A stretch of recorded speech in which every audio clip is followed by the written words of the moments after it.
ইরানের সেনারা বেতন পাচ্ছে না বলে দাবি করেছেন মার্কিন প্রেসিডেন্ট ডোনাল্ড ট্রাম্প। আসলে কি তাই? ইরানি সৈনিকদের নিয়ে চতুর ট্রাম্পের এটি কি কোনো মনস্তাত্ত্বিক খেলা? সৈনিকদের নিয়ে ট্রাম্পের এই গেম ইতিমধ্যে বুঝে গেছে তেহরান। দেশটি বলছে, নিরাপত্তা কখনো বিনামূল্যে আসে না।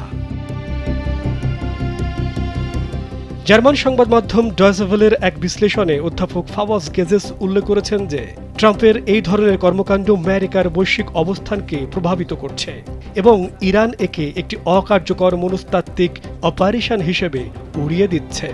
জীবন অবাক না করলে কে করবে? 28% মিল্ক ফ্যাটের অবাক করার সাথে ফ্রেশ মিল্ক পাউডার। জীবন অবাক করুক প্রতিদিন। যুক্তরাষ্ট্রভিত্তিক রাজনৈতিক বিশ্লেষক আলী আফসারি ট্রাম্পের সাম্প্রতিক দাবিগুলোকে সরাসরি মনস্তাত্ত্বিক যুদ্ধ হিসেবে অভিহিত করেছেন।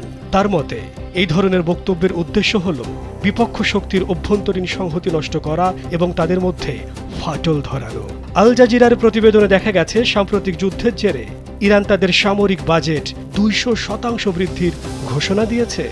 এই অর্থের প্রায় অর্ধেকই আসে তাদের তেল বিক্রির টাকা থেকে। ট্রাম্প ইরানি সেনাদের বেতন পাওয়া নিয়ে সংশয় প্রকাশ করলেও তার দেশের খরচ হচ্ছে আকাশচুম্বী। মার্কিন গণমাধ্যম সিএনএন-এর একটি প্রতিবেদনে বলা হয়েছে, প্রতি 24 ঘন্টায় এ যুদ্ধের পেছনে আমেরিকার খরচ হচ্ছে 10,000 কোটি টাকারও বেশি। এটি কোনো ছোটখাটো অঙ্ক নয়। এই বিশাল পরিমাণ অর্থ দিয়ে একটি দেশের অর্থনীতির চেহারা বদলে দেওয়া সম্ভব, অথচ এই বিপুল অর্থ ব্যয় হচ্ছে কেবল ধ্বংস আর যুদ্ধের পেছনে। ট্রাম্প তবু থামছেন না। ধ্বংসলীলাই যেন তার শান্তির উপসর্গ।